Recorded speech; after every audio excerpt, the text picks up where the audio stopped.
Hey there everyone, let us discuss question number 2 from IAS paper 3, 2023 question paper, right? Okay. So the question is discuss Lindel's voluntary exchange theory for determining the optimum level of public expenditure. So Lindel's voluntary exchange theory is basically our benefit principle approach. Okay, another name for that. So voluntary means independently, that is you are not being forced to pay, right? तो Lindell ने जो बोला है कि हम लोग यहाँ पे पब्लिक गुड्स की बात कर रहे हैं, तो पब्लिक गुड्स क्या हो जाता है, goods which are non rival and non excludable, right? यानी कि जिसकी मर्जी दे कैन यूज इट, जिसकी मर्जी जितना कंज्यूम कर सकते हैं, तो दूसरे का भी उस कंजम्पशन से कोई नुकसान नहीं होगा. Everybody will have the equal amount for consumption, so it is non-rival and everybody can use it, so it is non-exclusive, right? तो ऐसे सिचुएशन में ऐसा हो सकता है कि किसी को यूज करना है, किसी को यूज नहीं करना है. तो जो यूज नहीं करेगा लेकिन फिर भी अगर उसको उस बेनिफिट के लिए बोला जाए कि you have to pay, then this is not correct, right? तो इसीलिए जो वॉलंटरी एक्सचेंज थ्योरी या फिर जो बेनिफिट प्रिंसिपल है वो लिंडल का जो उसके हिसाब से बोला गया है कि those who are seeking benefit from the goods provided will have to pay for the benefits accordingly, so that it should depend on the willingness to pay of the individual while consuming that particular public goods provided to them, and from that tax collection that will go to the government and they will collect it, and they can provide public goods, so that will be part of cost of production. So that means if the government or the revenue collected from the public good is less than the cost of production, then there will be loss and slowly the provision of public goods will be not provided anymore, right? So that means if the revenue collection, tax revenue collection is more than the cost, then it is good. It will try to provide more public goods till the point where the cost of production is covered by the tax revenue collected from the individuals, those who are actually seeking the benefit of the goods provided to them. But if they produce more such that the revenue collection is less than the cost of production, then there will be a problem. तो इसीलिए यहाँ पे ये बोला गया है कि Lindell ने बताया कि यहाँ पे जो कंज्यूमर है यानी कि जो इंडिविजुअल है कि जो कंज्यूम करेगा वो public good will have to pay the tax, that is for the benefit जो वो उस पर्टिकुलर पब्लिक गुड से उसको मिलेगा, उसके अगेंस्ट में ही विल हैव टू पे, जो कि टैक्स हो जाएगा और वो गवर्नमेंट टैक्स रेवेन्यू की तरह यूज करेगा in order to produce, cost of production में वो आ जाएगा. तो आप समझ सकते हैं कि अगर जो पब्लिक गुड्स यूज कर रहे हैं और उसके लिए पैसा कम दे रहे हैं, अगर कलेक्शन टैक्स रेवेन्यू का कम हो रहा है, खर्चा ज्यादा हो रहा है, तो गवर्नमेंट धीरे धीरे बंद कर देगा पब्लिक गुड्स प्रोवाइड करना, क्योंकि प्रोडक्शन नहीं कर पाएंगे.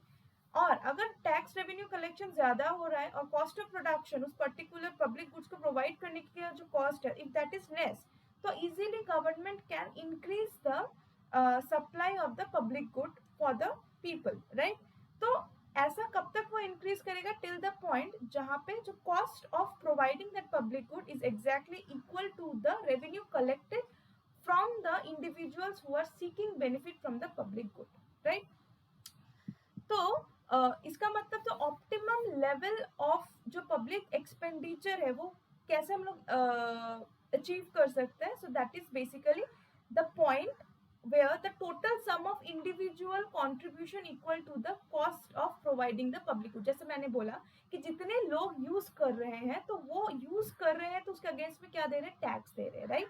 तो वो उनका कॉन्ट्रीब्यूशन है, तो उसको हम लोग अगर सम करेंगे, that is the, let's say that is the total tax revenue collected, अगर वो exactly equal to cost of providing that public good है, तो that point, that particular quantity of public good is the optimum amount of public good that should be provided to the society as per Lindel's theory. So let us try to understand this with the following diagram. Okay, so here you can see that this is here is a box. So basically let us say this is OA, ठीक है?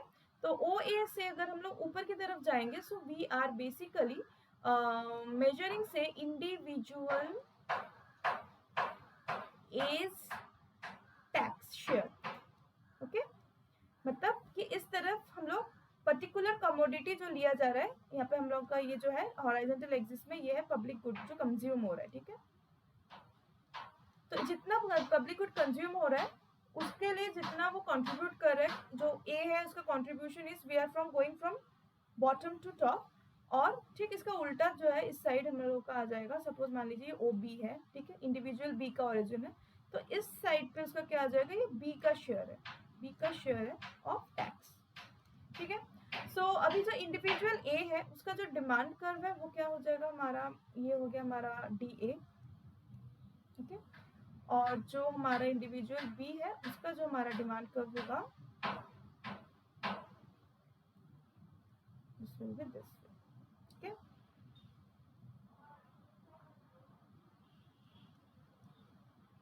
So now let us से कि यहाँ पे मान लीजिए, okay, late us से ओ सी amount of जो है पब्लिक गुड प्रोवाइड किया जा रहा है। तो इस अमाउंट ऑफ पब्लिक गुड के लिए individual A is willing to pay let's say E is willing to pay EC amount of tax, okay, and individual B is willing to pay, इसको दूसरे कलर से डालते हैं यहाँ पे,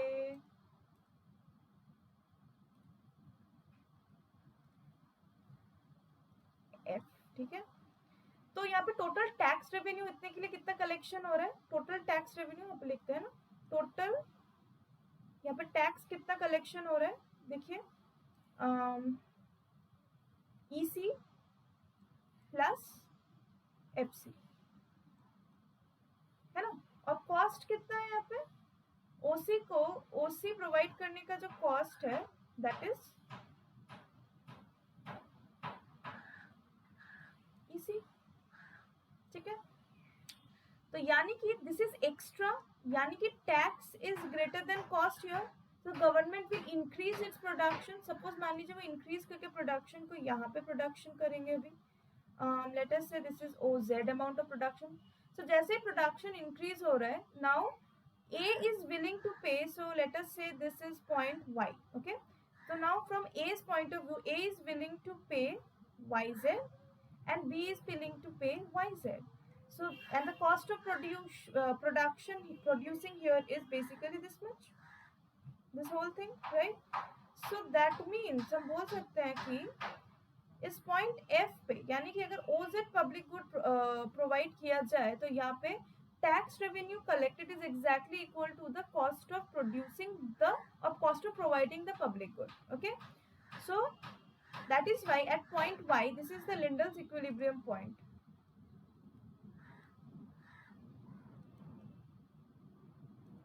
right, and this is the optimum amount of public good that can be provided.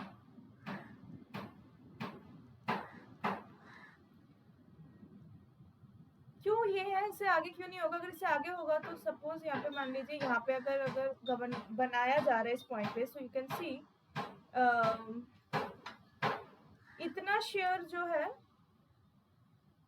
This is being given by DB और इतना share जो है दिस इज A, तो इतना जो गैप बच रहा है ये कोई नहीं पे कर रहा है, यानी कि जो रेवेन्यू कलेक्शन है that is less than the total cost of providing this particular amount of public goods. So that is why then slowly what will happen, they will stop supplying the public good, it will decrease and come back to Z. So Z is the optimum amount of public good and Y point is the Lindel's